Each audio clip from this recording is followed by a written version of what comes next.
The MLB's biggest free agents. Where will they go? I will try and predict that in today's video. First up, we got Rhys Hoskins. Now, hear me out, but I could actually see the San Francisco Giants pulling this off. Rhys Hoskins is from California, and he brings a great bat to this Giants team, despite Rhys Hoskins' ACL tear last year. But yeah, I got Rhys Hoskins on a short-term deal to the Giants. Next up, Sonny Gray. I got Sonny Gray going back to Cincinnati. The Reds had a very interesting year last year, just missing out on a wild card berth, and they have tons of young talent all over the field. But if they get themselves a veteran pitcher like Sonny Gray, who pitched with the Reds in the past, I see this deal as a win as a Reds fan. I might be biased as a Reds fan, but to me, this just makes sense. Speaking of pitchers on the free agency market this year, Kenta Maeda. I have Kenta Maeda going to the Chicago Cubs. The Cubs are another team that just missed out on a playoff spot. They have a lot of potential. And while I don't see the Cubs going after one of the upper threshold pitchers like Blake Snell or one of those type of guys, I think Kenta Maeda fits well with the Cubs. And on the topic of Blake Snell, this might be another one where you might have to hear me out, but I got the Seattle Mariners going ahead and signing Blake Snell.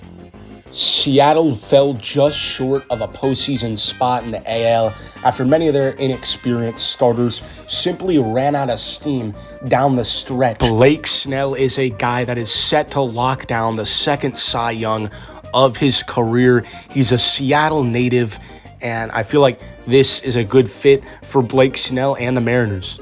I have Cody Bellinger sticking with the Cubs, the team that turned him around. I wouldn't be surprised, though, if he went to the Yankees, if he went to the Giants or the Brewers, but I have him sticking with the team that turned around for him, and that team is the Chicago Cubs.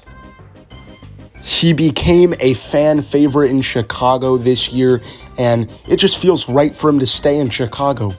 But I do think the Yankees are going to be pretty active this offseason. Who do I see them getting, though? Yamamoto, the Japanese stud pitcher.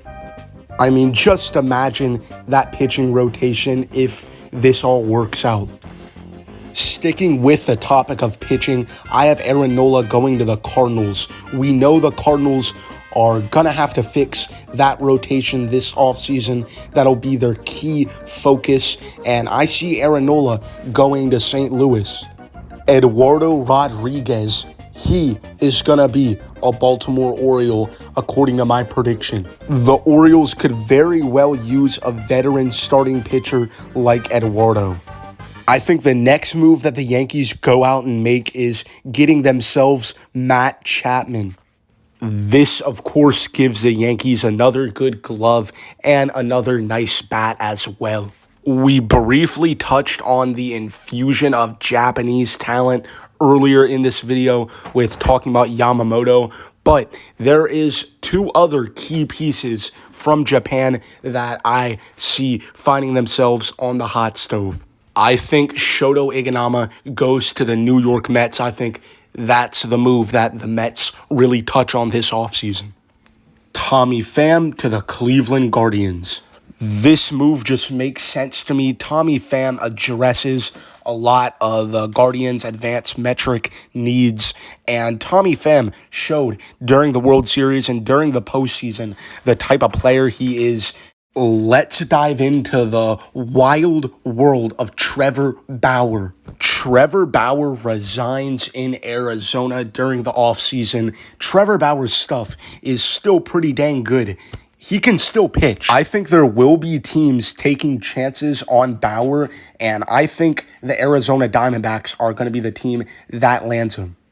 Boston had one of the weakest rotations in baseball in 2023, but there is going to be a very deep free agency starting pitching market. The Red Sox have money to spare, and I see Lucas Giolito being the fit in Boston. However, I wouldn't be surprised if Giolito went to a team like the Rays or the Blue Jays or the Dodgers or the Orioles. I think the Red Sox land Giolito. Another team with a glaring need for starting pitching, we got the Kansas City Royals.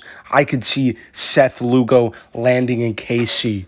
Lugo is one of those guys that has proved he is a solid pitcher, but he's also not one of the upper threshold when it comes to the top class of starting pitching in this free agency class.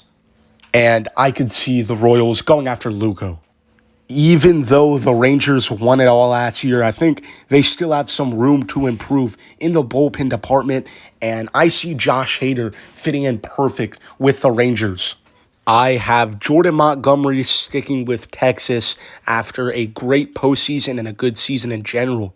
Like I said earlier in this video, I don't see Aaron Nola sticking with the Phillies, so for a replacement and a good pitcher, I have Marcus Stroman going to the Phillies. I could very well see Stroman going somewhere else like the Cardinals or somewhere like that, but I think coming off a great year, Stroman could definitely be a potential candidate for the Phillies. But last but not least, let's talk about the main man of the hour, Shohei Ohtani. Where's he going to go? I could very well go a lot of different ways with this one, but I think I'm going with the not-so-hot take because I see Shohei Ohtani going to the Dodgers. I know, very original, but come on, this fits like a glove. Maybe he goes to like the Rangers or the Phillies or the Mets or somewhere like that, but I think the Dodgers is just the best fit. His career will not be wasted, and I think the LA Dodgers will embrace Shohei, and I just think this fits perfectly. I know, not the most original, but once again, it just fits perfectly. But that'll be it for today's video. Thank you for tuning in. I definitely want to do a part 2 because there's a lot of free agents I didn't cover in this video. I mean, I covered most of the big fish, but we still got to talk about, some of the other guys out there. So comment down below if you want to see that. But yeah, thanks for tuning in. Thanks for the support recently.